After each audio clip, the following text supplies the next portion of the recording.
날씨가 무척 춥죠. 날씨만큼이나 요새 뉴스나 방송에서 정말 우리를 꽁꽁 얼어붙게 하는 많은 소식들이 우리의 마음을 더 춥게 하고 있습니다. 여러분 잘 크세요. 그리고 잘 결혼하세요.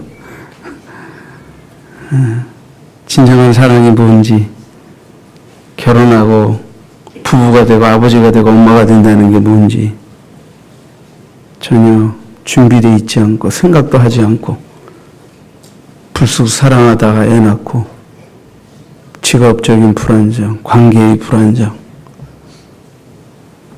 성장 과정의 수많은 상처로 인하여 작은 분노도 건강하게 극복하고 표출해낼 수 없는 이런 속에서 그냥 마냥 우는 아이가 그렇게 화가 나서 들어맺히고 아버지로서 어머니로서 할 일이 아닌 전혀 준비가 되어 있지 않은 그래서 우리가 사람은 때에 맞게 성숙하고 준비되어서 결혼해야 하는 것입니다. 좀 준비가 부족했다면 빨리빨리 부족한 것들을 보완해야 하는 것입니다. 그리고 스스로의 힘으로 그것을 해결해 나가기 어려우면 도움을 줄 수 있는 주변의 도움을 청해야 하는 것입니다. 그렇게 해서 사람은 진짜 사람답게 살아야 하는 것입니다. 지금 이 대명천지에 이 문명이 발달하고 이렇게 지식이 발달한 이 시대에 전혀 인간의 길을 포기한 것 같은 이 말세 현상이 오늘 우리의 귀를 아주 힘들게 하고 있습니다. 요즘처럼 아버지, 어머니, 부모라는 말이 이렇게 힘겹게 느껴진 시대도 없는 것 같아요. 예수님은 일찍이 인생들을 향하여 수고하고 무거운 짐진 자들아 이렇게 일컬으셨습니다. 저는 신학교 때 영화원을 간 적이 있는데 거기에서 한 9개월쯤 된 아이를 하나 보았습니다. 미혼모가 쓰레기통에 버리고 간 아이. 그래서 누군가가 추워서 시설 보호 기관에 위탁되어서 길러지고 있었는데 그 아이는 정말 머리부터 발끝까지 비틀려 있었습니다. 저는 지금까지 태어나서 그렇게 비참하게 태어난 아이를 본 적이 없습니다. 머리부터 발끝까지 다 뒤틀려 있었습니다. 그리고 혀가 뱀의 혀처럼 갈라져 있었습니다. 그 아이는 젖을 빨 수가 없습니다. 혀가 갈라져 있기 때문에. 근데 죽지 않고 9개월을 살아가면서 영영하고 있는데 그 아이 눈빛이나 얼굴을 바라보면서 나는 걔가 9개월짜리 아이라고 느껴지지 않았어.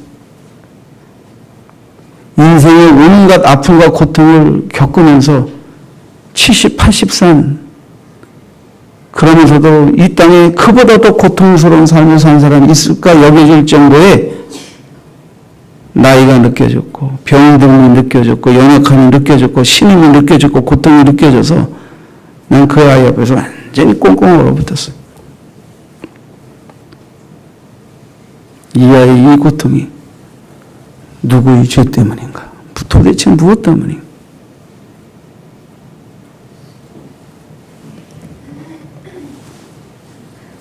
여러분, 예수님의 눈에 비친 인간의 모습은 수고하고 무거운 짐진 자들이라는 것입니다. 주님 그들을 초청하셨어요. 내게로. 그러면서 나는 마음이 흥하고 겸손하니 나의 멍에를 메고 내게 배우라. 그리하면 너희 마음이 쉼을 얻으리니.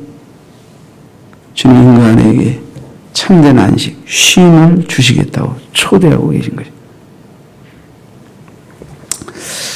우리가 많이 흔히 접한 말씀이긴 하지만 오늘 저는 여러분들과 함께 예수님이 가르치신 겸손이라는 제목으로 말씀을 나누길 원합니다. 첫째, 있는 모습 그대로 예수님께 나오는 게 겸손입니다. 예수님은 인간들을 향하여 수고하고 무거운 짐진 자들아. 이 수고하는 자들이라는 말은 문법적으로 능동분사로 되어 있는데 이는 스스로 많은 일을 찾아 계속해서 피곤에 지친 자들을 의미합니다. 일하기 싫어하는 분들도 많지만 일 중독이 되어서 스스로 막 일하지 않으면 불안하고 일을 많이 하는 사람들이 있죠. 그분들은 쉴 때도 일 걱정이에요. 일하면서 못 쉰다고 푸념하고 쉴 때는 일 걱정하면서 제대로 못 쉬고 늘 피곤하지요. 이런 분들이 수고하는 자들입니다. 무거운 짐진 자들, 수동분사로 되어 있어요. 수동태분사로 되어 있어요. 이것은 타인에 의해 무거운 짐이 짊어져진 채 계속해서 지쳐있는 자들을 말합니다. 그러니까 스스로 뭔가를 해서 지친 게 아니라 누군가에 의해서 짊어져진 짐 때문에 지친 자들. 우리가 부모인데 자식 낳았어요. 결혼했으면 자식 낳았으면 그것은 내가 짊어져야 할 짐이라면 좀 이상하지만 그죠? 부모로서의 책임이 지어진 거 아닙니까? 내 몸이지요. 근데 화나면 너무 어쩌다가 생겨나니 웃기는 부모들이에요. 새끼 보고 야단치면서 이게 어쩌다 생겨나가지고 어쩌다 생기긴 지들이 만들어놓고 어쩌다 생겼니? 왜 이래 진짜 요새 왜 이래? 여러분 인간은 많이 자의든 타의든 자신의 힘과 능력으로 감당하기 어려운 많은 짐들을 지고 있는 것입니다. 예수님은 마치 짐승이 무거운 짐을 지고 짐을 옮길 때 너무 버거운 모습으로 지쳐있는 모습을 보면 그 짐승에게 짐을 좀 덜어주고 쉽게 하려면 어떻게 해야 되겠어요? 우선 좀 무거운 짐을 좀 덜어주고 혼자 그 짐 지고 가려고 하는데 이 멍에가 짐을 나르는 수레를 매는 이 멍에가 너무 크거나 몸에 맞지 않으면 힘이 더 드니까 잘 맞는 멍에 얹어주고 그것도 혼자 멍에 매면 너무 힘들 때니까 두 마리가 잘 맞는 멍에 찍어서 두 마리가 같이 지게 해주고 그럼 눈이 지겠죠.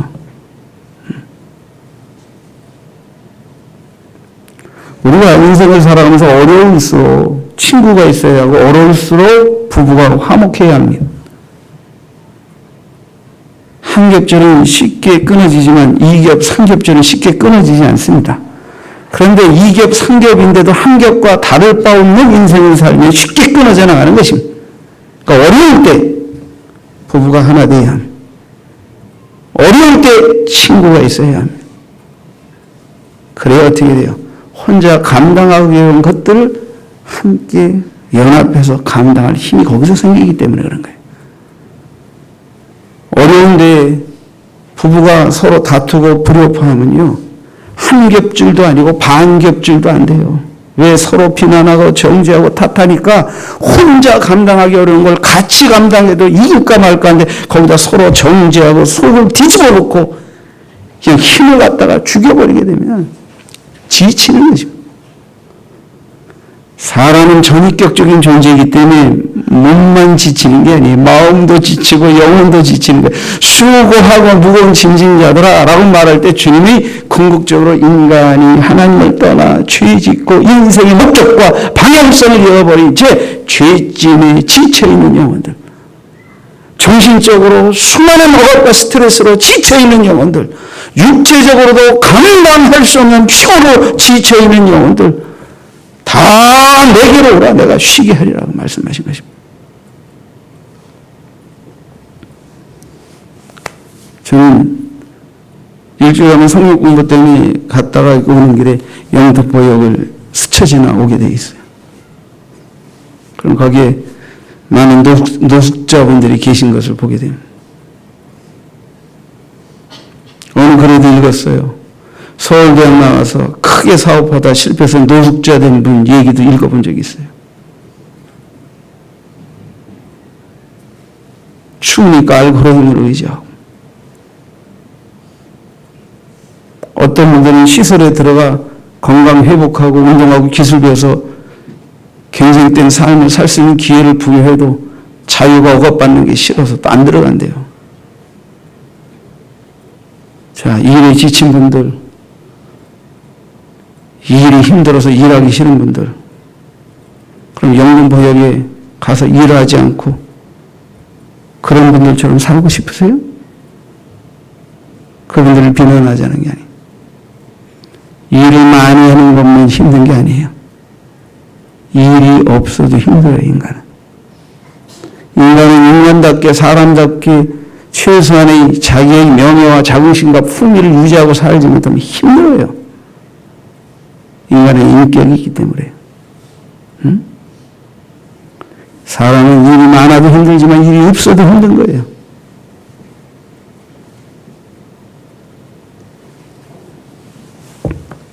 예수님은 이렇게 많은 수고의 짐을 지고 사는 인생들을 자해든 타해든 죄짐과 정신적인 스트레스와 육체적인 한계를 겪는 수많은 짐들 앞에서 지쳐있는 인생들을 향하여 다 내게로 오라, 내가 너희를 쉬게 하겠다.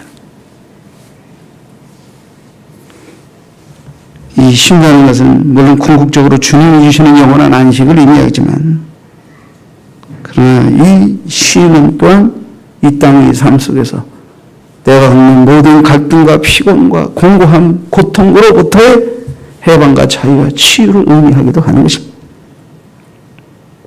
주님은 하나님께로부터 수고하고 무거운 짐을 지고 멸망으로 가는 인간들을 구원하시고 그들을 평안케 하시고 그들에게 참 안식의 의미를 주시기 위하여 이 땅에 오신 분이십니다.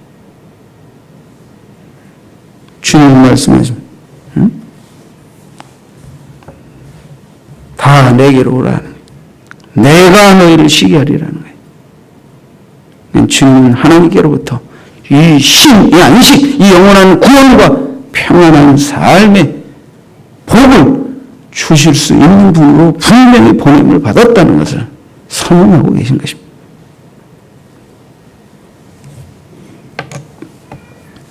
여러분, 인간이 하나님 앞에서 겸손하다는 것을 있는 모습 그대로 하나님 앞에 나오는 거예요. 나에게 참된 안식을 주시겠다고 하시는 주님의 초청을 있는 그대로의 모습 속에서 받아들이고 겸손히 주님 앞에 나오는, 그게 진짜 참된 겸손입니다. 있는 모습 그대로 나와 주님 힘듭니다. 주님 피곤하네요. 주님 어려워요. 주님 너무너무 살기 힘들어요. 주님 너무 아파요.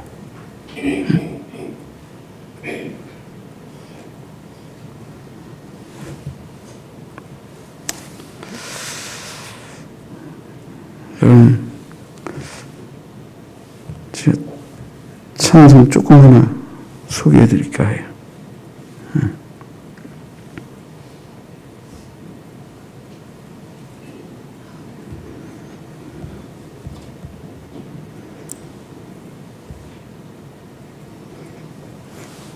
그냥 반주가 없어서 앞부분은 그냥 좀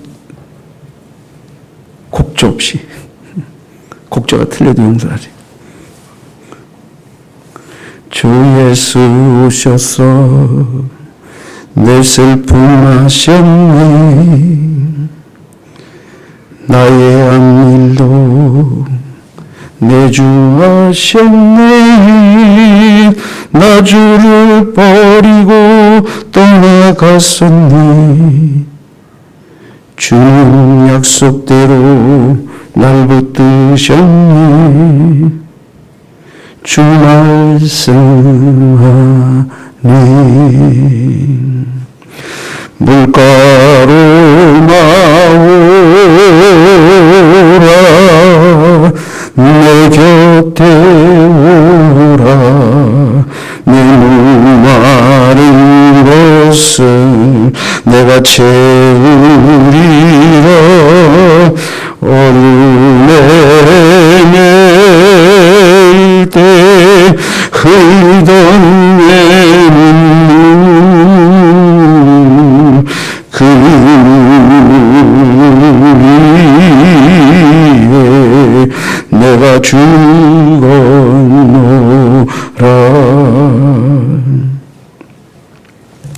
하도 오래간만에 불러서 곡절은 많이 틀렸습니다. 그러나 이런 가사를 생각해 보세요. 주 예수 오셔서 내 슬픔 하셨네. 나의 안일도 내주하셨네. 나 주를 버리고 떠나갔었네. 주님 약속대로 날 붙드셨네. 주 말씀 안에 물가로 나와라. 내 곁에 오라. 네 목마른 것을 내가 채우리라. 어둠에 헤맬 때 흘리던 내 눈물, 그 눈물을 위해 내가 죽었노라.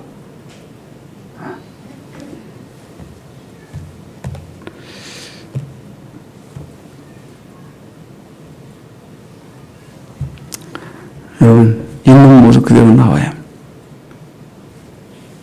수가성여인은 일부러 주님께 나온 건 아니지만 물가에 있는 주님께 물기로 나와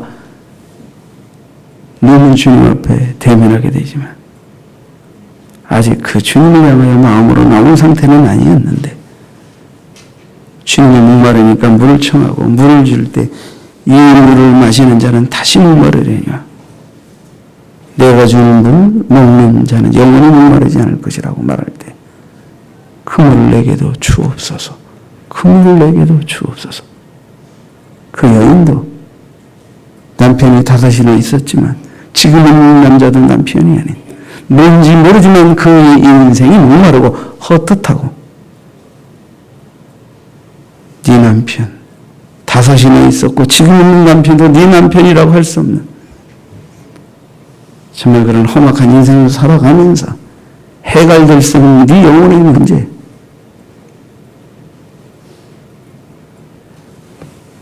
내가 주는 물을 먹으면 영혼이 해갈된다. 주님 그 물을 주세요.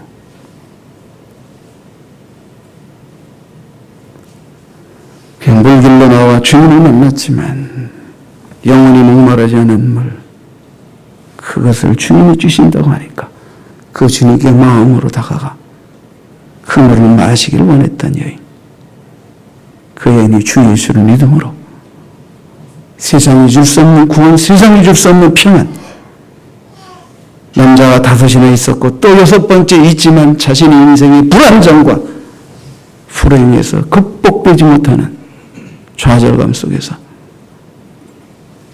영혼의 구주 되시며 우리 영혼의 신랑 되시는 주 예수를 만남으로 더 이상 목마르지 않는 생을 사는 복을 누리게 된 줄 믿습니다. 있는 모습 그대로 주님께 나오는 게 겸손이고, 두 번째 겸손은 예수께 배우는 것이 겸손입니다. 예수님들이 말씀하셨습니다. 나의 멍에를 메고 내게 배우라. 그래야 너희 마음이 쉼을 얻으리니.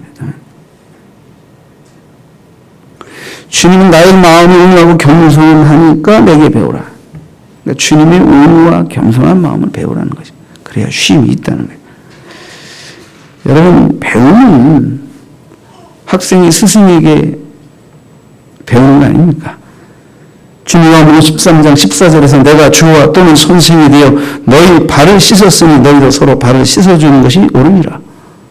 주님은 그들의 구주이시며 그들의 스승으로서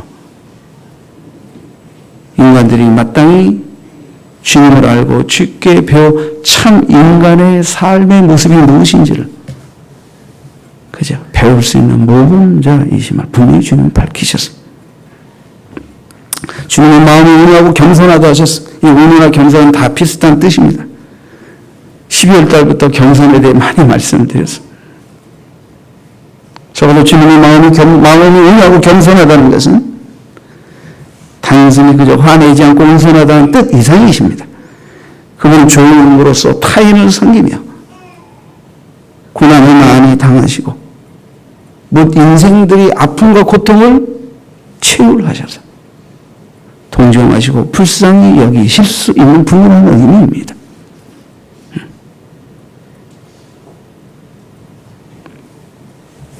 여러분, 어려운 사람을 돕는 것은 돈이 많고 여유 있는 사람이 돕는 게 아닙니다. 어려워받던 사람이 어려운 사람을 돕는 것입니다. 아픈 사람을 향하여 국물의 마음을 갖는 사람은 누구입니까? 건강을 잃고 심각하게 생명의 위협을 느껴봤던, 질병의 고통을 느껴봤던 사람이 아픈 사람을 향해 사랑과 긍휼을 베푸는 것입니다. 사랑하는 성도 여러분, 현재 우리의 겪는 아픔은 정말 고통스럽고 힘든 것입니다. 그러나 그것이 주의 은혜 아래서 극복되어지고 치료되어질 때는 전에 내가 고통스러워했기 때문에, 전에 내가 아파봤기 때문에, 전에 내가 힘들어봤기 때문에 그런 사람들을 향하여 사랑을 펼칠 수 있는 자가 되는 것입니다. 그래서 아픔 자체는 아픔이지만 치료되고 극복된 아픔은 여러분의 은사가 되는 것입니다. 주는 하나님의 아들로 이 땅에 오셨습니다. 우리의 구세주로 이 땅에 오셨습니다. 우리의 영원한 스승으로 이 땅에 오셨습니다. 그리고 그 누구보다도 더 많은 아픔과 고통을 겪으셨습니다. 그래서 인간이 이 땅에서 겪는 모든 고통을 치유를 하시고 그들을 동정하시며 그들을 돕는 분이 되실 수 있는 주님이 되셨습니다. 우리는 주님께 배워야 합니다. 주님의 겸손을 배워야 합니다. 배워야 안식이 옵니다.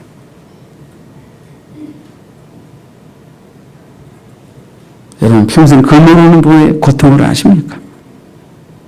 얼마나 힘듭니까? 우리 지방에 한 권사님 여든이 넘으셨는데 옛날에 난리 등에 글을 못 배우셨어요. 예수님을 믿고 성경을 읽고 싶은데 글을 몰라요. 그래서 그분은 다 그냥 성경이 누더기가 될 정도로 계속 성경을 넘기셨대 읽고 글도 몰라. 근데 계속 넘기셨대. 근데 하나님이 그분에게 은혜를 주셨어요. 여러분이 깜짝 놀랄 은혜를 주셨어요. 그분이 성경을 통째로 외우세요. 전체는 아니지만 시편 1편 그럼 나와서 줄줄줄줄 외우셔요. 시편 119편 줄줄줄줄 외우셔요. 그러면서 성경을 읽을 수 있게 됐어요.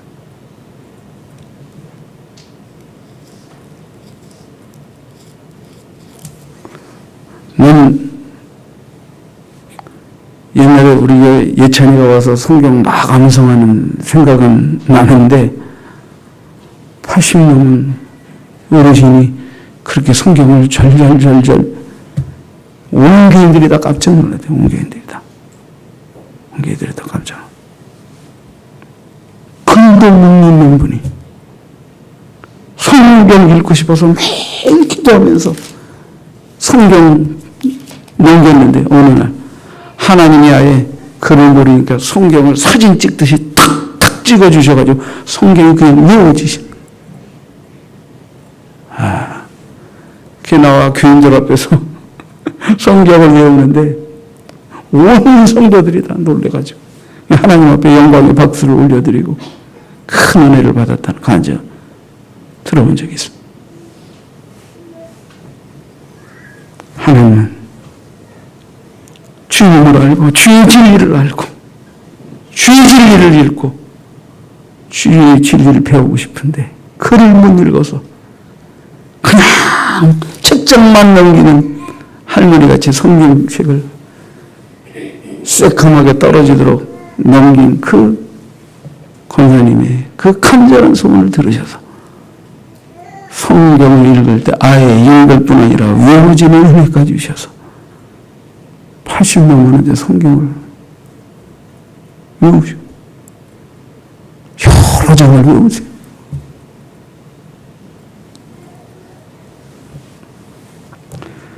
여러분, 우리는 주님께 배워야 합니다. 주님은 구세주이실 뿐 아니라 하나님 앞에서 한 인간이 어떻게 하나님의 사람으로 올바르게 살아가는가에 대한 가장 온전한 모범이시기도 하십니다.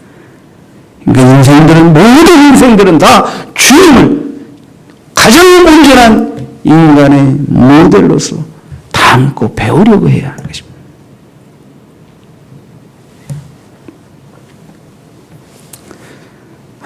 여러분, 우리는 옛날에 좀 교육을 잘못 받은 게 많아요. 왜냐하면 그때는 너무 지식이 짧았기 때문에 그래요. 짧았기 때문에. 그 중에 가장 어려운 문제 중에 하나가 우리 감정 처리를 어떻게 하는지를 못 배웠어요. 울면 안 돼! 그렇게 하면 안 돼! 하지마! 하지마! 안 돼! 하지마! 안 돼! 그러면 안 돼! 이렇게 컸어요.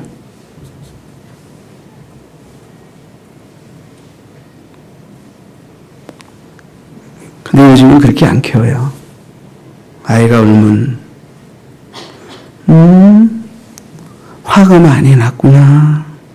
왜 화가 났을까? 우리 할아버지 할머니들은 환장할 일이지만 지금 그렇게 안 키워요. 뚝! 우리는 협박부터 해요. 울면 뚝! 하면서 벌써 눈부터 불아리고 우리 할아버지 할머니들 우리 교회 아이들한테 눈 불아리지 마세요. 내가 다 보고 있어. 다 체크하고 있어. 전에와 같은 교육 방법은 안 돼요, 이제는. 그건 그렇게 키우는 게 아니에요. 세상에 나이살이나 먹어가지고 젖바는 아이들을 말로, 표정으로, 눈으로 억압을 합니까? 여러분, 절대 그렇게 하지 마세요. 심각한 상처를 주게 됩니다. 그 아이들이 밤에 경기합니다. 아세요? 어른에게 억압을 받고 상처를 받으면 엄마가 그 아이의 감정을 편안하게 다스리는데 3일, 5일, 일주일씩 고생하게 돼요. 이런 거 아세요? 제가 이렇게까지 얘기하면 이제 여러분들이 앞으로 손주, 손녀 어떻게 키워야 하는지 신경 쓰시라고 전지는 말이에요. 우리가 몰라요. 아이들의 감정이 일방적으로 억압받을 때 어떤 상처를 느끼는지를 전혀 우리는 몰라요. 왜? 아이들의 표정과 언어를 읽어낼 수가 없으니까. 이것을 전문적으로 공부한 선생님들은 그걸 알아요. 선생님들은 알아요. 응? 그래서 우리 교회도 유아교육 전공한 분도 많고, 우리 작은 사모님, 이남은 사모님도 유아교육의 전문가 선생님이니까 그런 거에 대한 언어를 읽어낼 수 있죠. 많이 힘들었구나. 그렇게 아팠어. 얼마나 아팠어. 이해하고 있는 그대로 받아주는 거예요. 야단치는 게 아니라 왜 그러는가. 울고자니까 신경질 나죠. 가뜩이나 스트레스 받았는데 집에 오니까 애새끼라고 울고 자빠졌고. 죄송합니다. 이런 표현. 이건 지금 맛이 간 사람들이 하는 표현입니다. 내가 그냥 있는 그대로 표현해요. 옛날엔 다 그랬어. 그래서 아버님이 퇴근하고 떴다! 그럼 전부 쥐죽은 듯이 조용해야 돼. 감히 울음끝을 남겨? 그럼 거의 반초상에 가까워. 옛날엔 정말 힘들었어요. 그러니까 어디다 풀 데가 없는 거예요. 그러니까 인격적이고 이런 게 생각할 여력이 없어요. 새끼 밥 먹고 사는 게 하루하루의 근심거리니까. 그런데 아이도 인격체입니다. 아이를 존중해 줘야 돼요. 근데 아이를 어른처럼 생각해서 어른의 지식과 어른의 판단력을 가지고 그렇게 행하지 못한다고 야단치는 것은 그 어른이 애 같은 짓을 하는 거예요. 아셨어요? 한번 따라합시다. 나이는 먹었는데 애같이 놀지 말자. 한 번 더. 나이는 먹었는데 애같이 놀지 말자. 애를 애로 대우하고 어리지만 연약하지만 인격적으로 존중하고 사랑하는 게 그게 어른의 모습이어야 돼요. 근데 애를 어른 취급하면서 어른의 기준으로 도전할 수도 행할 수도 없는 기준을 가지고 하지 못한다고 야단치고 화내고 패고 막 이게 지금 어른이 애짓 하는 거, 어린애 짓 하는 거, 전혀 어른일 수 없는 우리가 이렇게 컸기 때문에 그래요. 이런 상처, 배움이 모자라서 우리가 그렇게 애들을 컸어요. 키웠어요. 그럼에도 불구하고 잘 자라줘서 고맙다. 우리가 키운 부족한 인격과 교육의 철학, 기술에 비해서 너희들 훌륭하게 커준 것만 해도 감사해. 근데 이제는 아니에요. 좀 더 우리가 바뀌어져야 돼요. 바뀌어져야 돼요.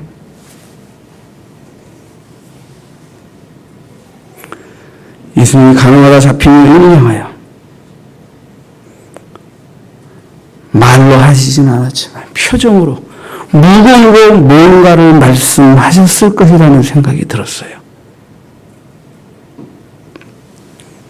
종교적 전제, 율법적 전제로 돌을 들고 가늠하다 잡힌 여인은 현장에서 쳐주려고 하며 예수님 앞에 나와 뭐라고 하는지 물었을 때 글을 쓰시고 죄 없는 자, 너희 중에 죄 없는 자가 먼저 들어 돌로 쳐라. 또 앉아서 글을 쓰시고 다 양심의 가책을 느끼며 떠나갔을 때 너를 정죄하던 자들이 다 어디로 갔느냐? 나도 너를 정죄하지 아니하노니 다시는 죄를 짓지 마라. 저는 그 말 속에서 주님이 입으로는 표현하지 않았지만 무건의 어떤 말씀을 느꼈어요.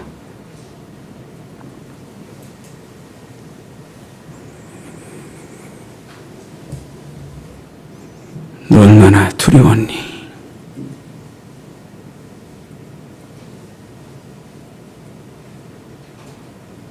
너 무척 힘들었겠구나.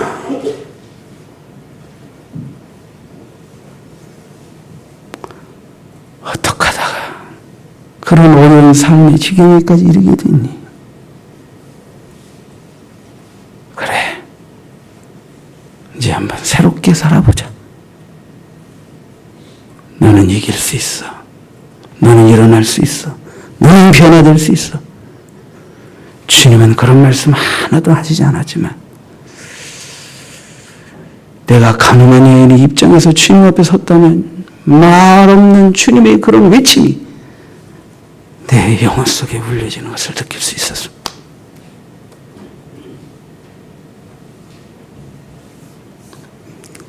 참된 교육은 그럴듯한 말만 많이 쏟아놓는 게 교육이 아니에요. 무건의 인격적인 행동을 통해서 말은 하나지만 뭔가 소리가 가슴 깊이 들려오는 그 스승의 모범, 부모의 모범, 어른의 모범, 그 모범이 우리를 변화시키는 것입니다. 그리고 우리는 그런 모범을 기꺼이 배우려고 할 때 겸손할 수 있는 것입니다. 그게 겸손이죠. 주님이 우리에게 보이신 겸손의 모범들은 무엇입니까? 하나님을 향하여 그분은 순종, 전적으로 순종하신 모범을 보이셨습니다. 전적으로 하나님을 의뢰하시는 모범을 보여주셨습니다. 전적으로 하나님께 헌신하는 모범을 보여주셨습니다. 사람들을 향하여는 섬기는 자의 모범을 우리에게 보여주셨습니다.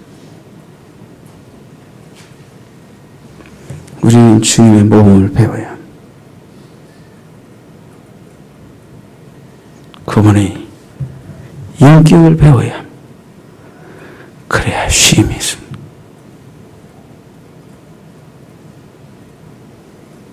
주님으로부터 화를 다스리는 법을 배워야 마음의 평안의 쉼이 있습니다.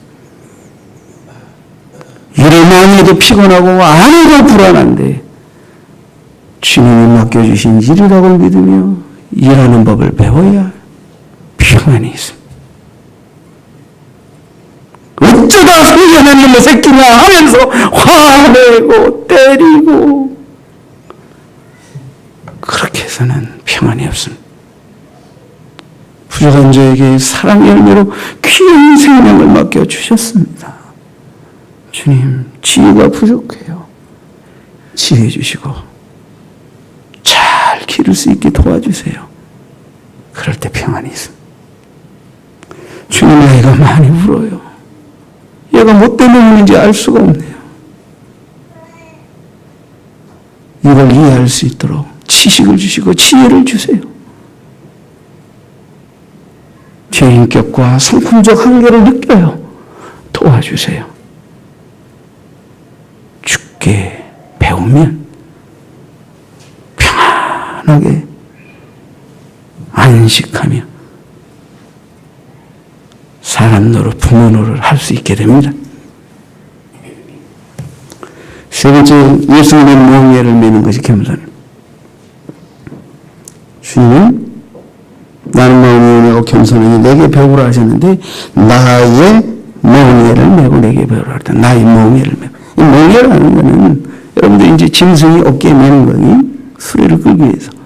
그러니까 뭐예요?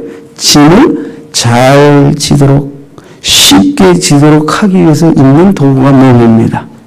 아시죠? 주님 무슨 말씀하시는 거냐면 나의 멍에를 매라. 그러니까 네 멍에를 내려놓고 내가 너에게 잘 맞는 쉬운 좋은 멍에 얹어줄 테니까 그거 매라는 거예요.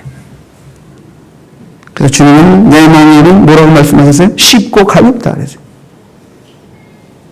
가볍다라는 건 이제 잘 맞아서 짐을 쉽게 질 수 있는 거겠죠. 그러니까 똑같은 짐이라도 멍에가 잘 맞으면 짐이 덜 무겁게 여겨지겠죠. 쉽다는 건 뭐 잘 맞는다, 친절하다, 부드럽다, 안락하다, 좋다, 은혜롭다 이런 다양한 뜻이 있습니다. 그러니까 주님의 멍에는 아주 좋은 안락한 친절한 멍에.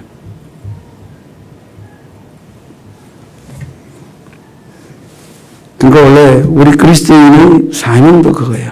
억지로 지는 것은 잘 맞지 않는 멍에를 매는 것과 같아요. 그러니까 힘든 거예요. 자원함과 즐거움으로 그 사명을 지는 것은 주님이 잘 맞는 친절한 안락한 은혜로운 좋은 멍에를 매게 해주신 것이고 그 멍에를 매면 힘들기도 하고 어려울 때도 있지만 그래도 기쁨과 즐거움과 보람이 있는 거예요. 아주 좋은 거예요. 그러니까 뭐 당대 유대인들은 특별히 이런 죄짐과 스트레스, 억압, 고통뿐 아니라 종교적, 율법적 멍에까지 지어서 더 고통스러웠어요. 그들은. 주님이 그런 모든 것들을 다 벗겨주셨습니다.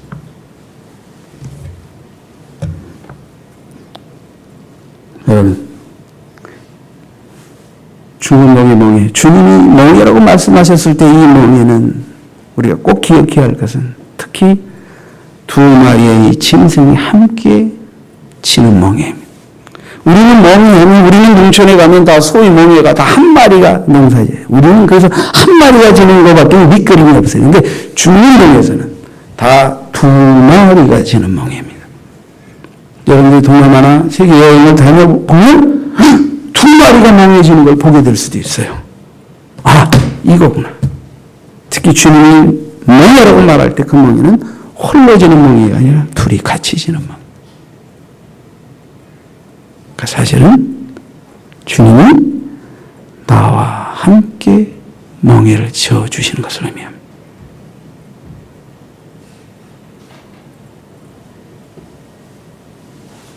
시간, 내 물질, 내 직업, 내 자식, 내 마누라, 내 일. 그러니까 힘든 거예요. 주님이 맡겨주신 일, 주님이 맡겨주신 일, 주님이 부탁하신 일, 주님이 해주시고 지어주시고 능히 감당하게 하시는 일, 어려울 때마다 묻고 힘을 얻어서 함께 주와 함께 지는 일, 그 멍에를 맬 때 쉽고 가볍고 쉼이 있다는 거예요. 그래서 짐이 무거우십니까? 왜 무겁습니까? 홀로 지려고 했기 때문에.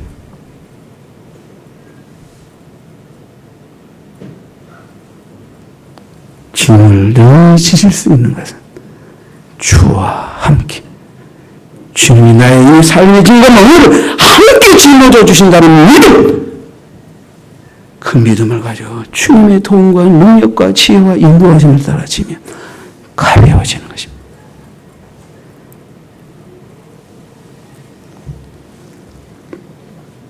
사람은 인격적인 존재이기 때문에 단순히 육체의 부담만이 힘들다고 여겨지는 존재가 아닙니다. 그래서 우리가 말하는 육체 노동도 있지만 정신 노동도 있다고 말하잖아요. 참 일 안 해요. 아무것도 안 하는데 여러 복잡하고 무거워 피곤해요. 스트레스 받아요. 그게 정신 노동이에요. 사람 일 안 하는 것 같은데 가만히 앉아서 근심, 걱정, 불안, 슬픔이 확 눌려있게 되면 말할 수 없는 피곤을 느끼게 돼 있어요.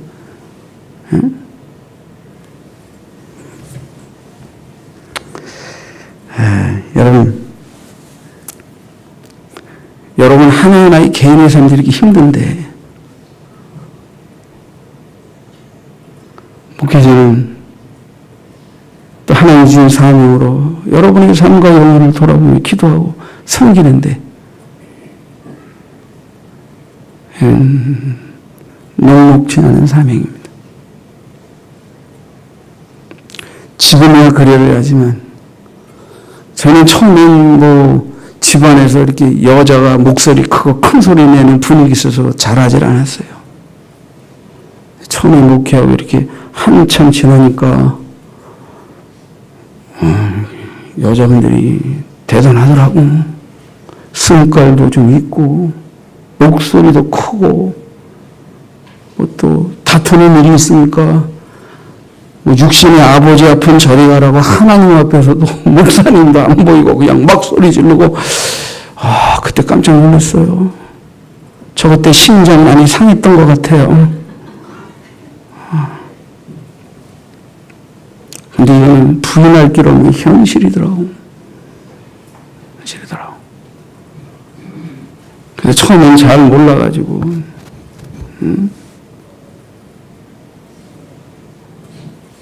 자식들이 부모님 앞에서 큰 소리 내고 싸우냐? 감히 하나님의 존존 앞에서 어떻게 그렇게 목소리를 높이느냐고. 네. 이게 참 야단쳐서 고쳐질 일이 아니구나. 그렇게 해서 다스려질 일이 아니더라고 이게.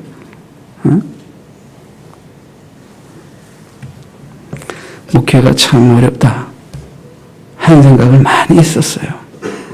목회가.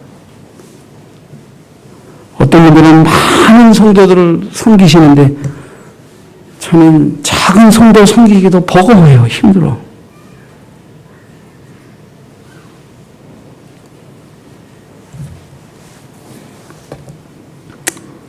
어느 날 1997년 6월 1일 1997년 6월 1일 사모님이 꿈을 꿨다고 나에게 얘기해 줬어요.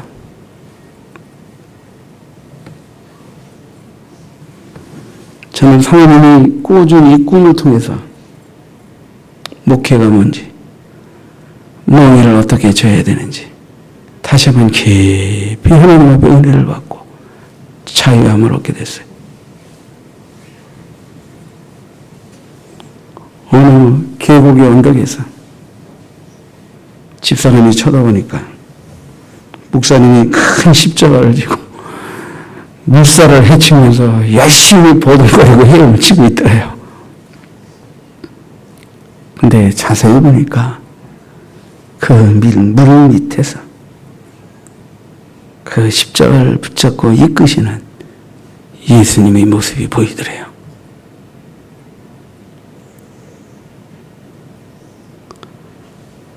저는 사모님의 꿈 얘기를 듣고 충격을 받았어요. 그렇구나. 내가 하는 게 아니구나. 내 힘으로 하는 게 아니구나. 내 잘난 것으로 하는 게 아니구나. 주님과 함께 주님이 그 십자가를 져주시고 이끌어 주시는 거구나. 나의 멍에를 메고 내게 배우라는 말씀이 생각이 났어요.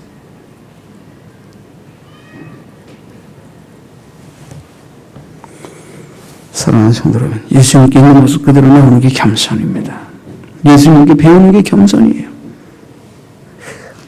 내 멍에는 내려놓고 주와 함께 매는 멍에를 매는 게 겸손입니다. 여러분 힘드셨죠? 고통스러우셨죠? 우리 자녀들 우리 때와 다른 또 다른 어려움이 우리 자녀들에게 또 있어요. 환경이 바뀌었으니까. 근데 내가 내 삶의 멍에를 지고 갈 때 내 밑에서 그 멍에를 대신 져주시는 주님도 계시다는 것을 생각해 보십시오. 그 십자가 나 홀로 지는 게 아닙니다. 나 홀로 지고 견디다 못해 쓰러질 때 사실은 그것을 대신 져주실 분이 주님이십니다.